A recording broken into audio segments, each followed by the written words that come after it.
For those of you who don't know, I'm part of an evil council of morons who run the channel Arcane Arcade. We actually play D&D over there, one of the games being Tesseract. Since Season 2 is a thing that's happening, I'll give you guys a recap of what's gone on so far, so you don't have to watch over 60 hours to catch up. It's a big world though, and the story gets complicated, so I'll try my best to explain.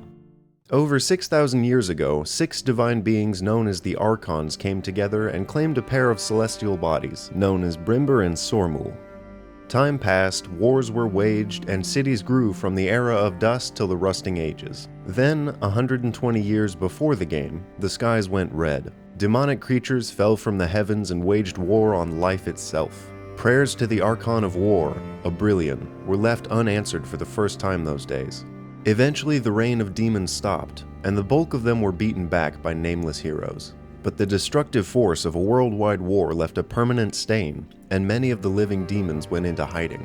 In the port town of Blastow, on the planet Sormul, a young boy named Ket found one of these demons bound by chains that called itself the Old Man. It forced a pact of allegiance onto Ket and turned him into an aversion, a cursed race of people touched by the demons. His skin turned blue, he lost many of his memories, and gained powers he barely knew how to control.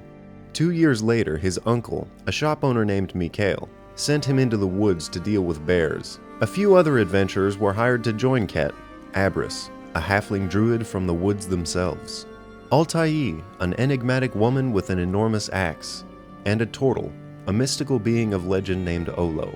The 4 of them followed bear tracks to a cave, where they found a dying man who called himself Dr. Rune. He gave them a strange artifact, and as a dying wish asked that they take it to a distant stranger named Darius. The artifact bonded with Altai, knocking her unconscious. They returned to Blastow to find that one of Ket's old friends had joined a new guild, the Coastal Inquisition. The Inquisition learned about the artifact and suspected that Ket had found it.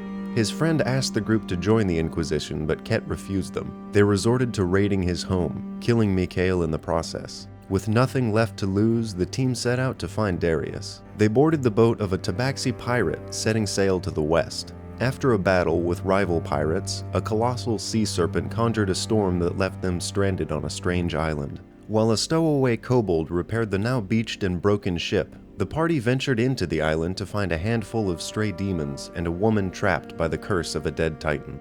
The party cleared the islands of the demons and restored her memory. She revealed that she was an elf, a rare angelic race from another world. This gave Altai the confidence to reveal that she too was an elf, and had left home to learn the truth about a spectral companion that travels with her, unseen by anyone else.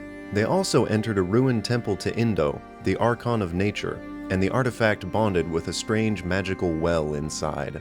The ship was repaired, then the old man commanded Ket to kill the kobold, to stave off the sea serpent and protect Abris, which he did. They sailed to the port town of MURKGATE and found a man named Threeko trying to sell a dragon, which broke out of its cage and attacked the town. After killing it, the man thanked them and revealed the dragon was actually a curse, offering to guide them to his home and reward them.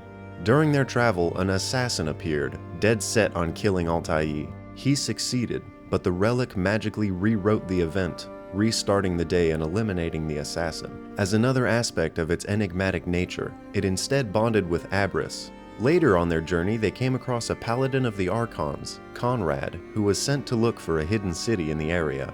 He joined the party, and Threeko led them to a city called LATENS, a magical location hidden behind a waterfall. Threeko then reveals that the curse was actually a result of a selfish wish granted by the ruler of LATENS, the Dragon King. He was exiled and told not to return home until he learned from his curse. The party met with the king to vouch for Threeko's redemption, but the king was unable to use his powers. An intruder had followed the party into Latens and was set on killing the king. Inside an urgent dungeon chase, Abris was mysteriously killed and then revived by the relic in a different manner. It then bonded with Ket. They learned the secret history of the Dragon King and killed the intruder. During the final fight, the paladin was felled by dark magic. It was revealed that the actual wish granter was a colossal godlike being, a Dracodaeus named Yoko. As a reward for saving Yoko, each of the party members was granted one wish. Ket immediately wished to banish the old man from his life, and his chains snapped. The true result of this wish remains a mystery. Threeko wished to understand his heritage and left Latens. Ollo wished for Conrad, the paladin, and Conrad's wife to be revived. Abrys abstained from her wish, being content with her life. Altair wished to understand her spectral companion, and was given a vision that revealed the small creature to her allies. Conrad was also granted a wish, and ended up wishing for never-ending pastries for Abrys. He then left to live quietly with his wife. The party stayed in LATENS for a while and helped the people in town. Ollo was then psionically contacted by his brother, who said their other two siblings had gone missing. He promised to meet them in a few days' time, and the party set out to greet him. Instead, they found a nightmarish creature that tried to abduct Ollo, and almost seemed crafted to void the party's abilities. After defeating it, a villain revealed himself as Narilius Mandrago, and admitted to having created the creature. He invites the party to his manor, threatening to kill Ollo's missing siblings otherwise. The party changed their priorities and headed toward Mandrago. Along the way, they ran into a platoon of the Knights of the Hollow. The leaders of the platoon, Tenendex and Gravestock, offered to protect the party in exchange for a nearby bounty, which they collected. Gravestock explains that the Knights served the missing Archon, Abrillion, and wish to see him return. During their travels, Kett reads an ancient codex through magical means, and speaks the name of a demon, accidentally summoning it. The giant volcanic creature laid waste to the Black Knights, killing all but Tenendex before being felled. Tenendex swears vengeance on them and vanishes into the night. Kett, horrified by his mistake, left the party in hopes they would succeed in their tasks without his help or leadership. Feeling empty without Kett, the party ventured into a desert city of oaths, Vertruvia, and allied with a warrior from the area named Delia.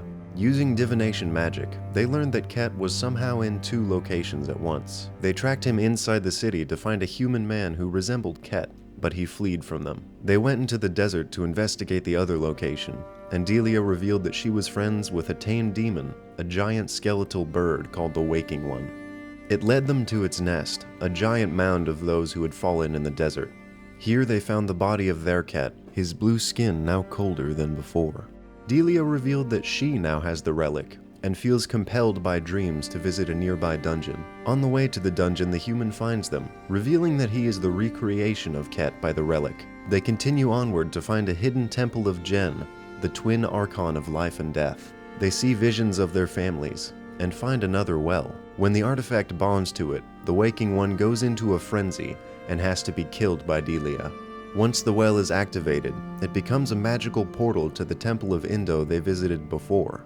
They bid farewell to Delia and continue across the desert. After saving gnomes from goblins, they reach the ocean, and Mandrago sends an unsettling creature to guide them across the water to Mandrago's manor. Once inside, Narilius treats them to dinner and weaves a network of convincing lies, and explains that OLLO'S old master has died. He asks what secrets the old mystic kept, but Ollo was never told them. He tries to explain this to Mandrago, only upsetting the elder. He falsely bids the party farewell, then kidnaps Ollo in secret and replaces him with a doppelganger. The party leaves with false versions of Ollo and his siblings, who vanish the following night. They returned to the manor and fought with Mandrago, who overpowered them with dark magic from Altair's homeland, the Fae. One by one they were killed by Narilius, and the Tesseract did not revive them. Season 2 takes place over 30 years after these events, with a resurgence of the dormant demons. The more powerful aberrations, unable to be killed by nameless heroes, were bound by arcane chains, and now those chains are being broken.